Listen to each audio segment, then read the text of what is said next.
to Monster Jam's grandest stage and its greatest spectacle, the NGK Spark Plug World Finals in Las Vegas, Nevada. The 24 premier Monster Jam teams going for 2 world championships, the battle for the racing title and the freestyle title coming up next.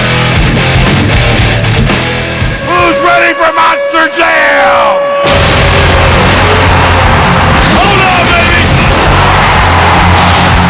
Here goes the camper!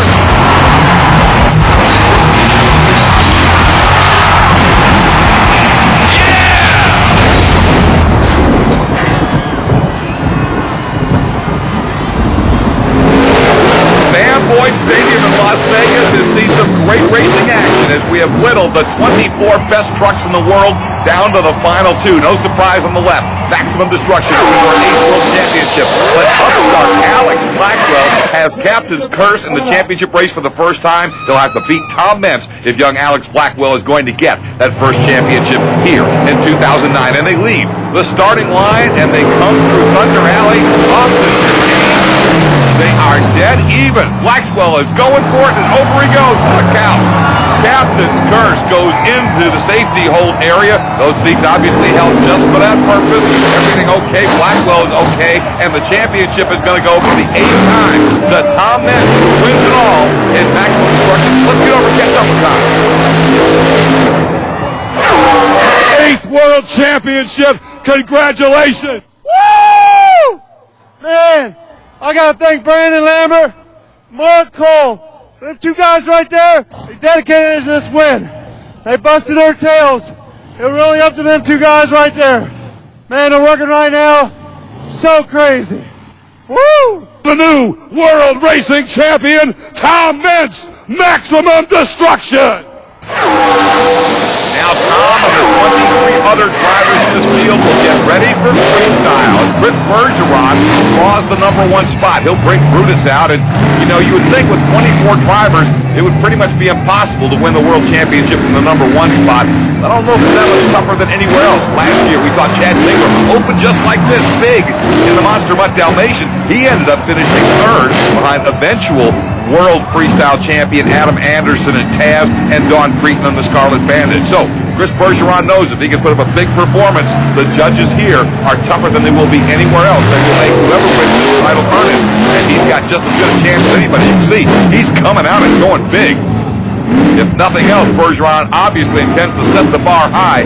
And one of the things about a Chris Bergeron freestyle, this veteran always drives his truck on the ragged edge, puts it to the limit, and that has been the problem for Chris at times in the past. You can see something not quite right there. He's able to kind of get it rolled up, checks it down, and now he's able to continue on with the run. But again, the problem for Chris in the past, his equipment tends to not be able to withstand the punishment he will put the truck through. Now, so far tonight, here at the World Championships, he looks very close to filling the regulation time.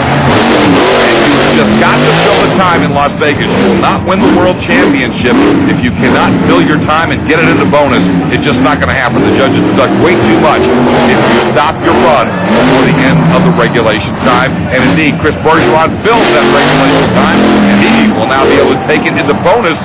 And in today's Monster Jam world, to win a World Championship, most people believe not only do you have to fill regulation, but it is such a competitive field, you have to be able to pick up at least 2, 3, 4 points in the bonus period to have any chance to win the title. Look at this, right off the bat. Our first freestyler, Chris Bergeron, not only going to be able to get a solid score from the first 3 judges for sure, indeed, he will pick up strong bonus points. Now, the best score you can get if you were perfect across the board, which is probably not going to happen, would be a 45. But here, a 29 is an outstanding score. And look at Medusa coming out strong, trying to go after it. We'll look at some of the highlights from Medusa's run as the former 2-time world champion came out to the delight of her fans back on the Monster Jam circuit. And Medusa had some great highlights, but as we were just mentioning, not able to fill the clock certainly cost her a chance to get a big number. And Medusa back in Monster Jam with a score of 16. Now, Randy Moore, we're going to look at some highlights from the War Wizard as he comes out. Randy Moore and War Wizard making the first appearance at the World Finals. So for a Vegas rookie, Randy Moore looking very impressive. Drivers, when they come to Vegas for the first time, a lot of it is just about getting an actual feel for the biggest obstacles and the fastest course they've ever competed on. And you can see Randy Moore and the War Wizard looking very, very strong in his run. And as a matter of fact, Randy obviously thrilled the crowd, but did not fill the clock. And that's why the score is just a 19, 10 points short of our leader. Candace Jolly, the other rookie in this field in terms of being a Las Vegas rookie. She's in her actual third year of competition, but her first berth in the NGK Sparkplug World Final. Candace throwing a lot of folks as well, getting some big air in the Monster Mutt Dalmatian, and she had a very solid run on her very first freestyle opportunity here in the NGK Sparkplug World Final. Look at the big air as we look at some of the big moments from the Monster Mutt Dalmatians run, and Candace Jolly ends up moving into second place for the moment with a score of 24. Now, one of the biggest buzzes of the entire night was when freestyle motocross and former supercross champion Travis Pastrana, for the first time, competes in his own truck. Right after racing, they took off the Pastrana 199 body that Cam McQueen had used for racing, put the new Nitro Circus body on it, and then Travis Pastrana puts his helmet on, and the freestyle motocross and supercross legend comes out, and the crowd is just on fire, and it's obvious that Travis is having a blast.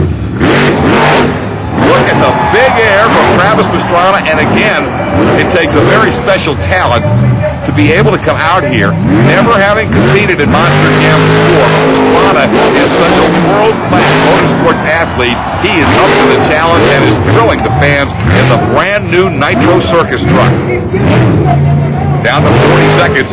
Now, one thing that Travis probably won't have a feel for is when to go big and when to back it up to try and extend the clock. You've just got to fill the clock to get the big numbers here in Las Vegas. And as soon as I say that, you can see he takes it down inside 30 seconds left in regulation. Travis Pastrana, very, very impressive. He won't leave a whole lot of time on the clock as he rolls it over. And the score is at 26, put him into second place. And Pastrana thrills the Monster Jam fan. So the guy who's made a name for himself on two wheels, looking awfully good on four as well. Let's look now at some highlights from Dan Evans and the Destroyer. This is what they came to see, the Destroyer fans. One of the only drivers who will do a move in reverse, and he does it over one of the big obstacles, but he's not able to really nail it. So Dan said, I didn't like that. We're going to turn around and continue on with the run. Able to get some big air, but for the Las Vegas veteran, Dan Evans, not enough highlight moments, and he will get a score of 17 from the judges.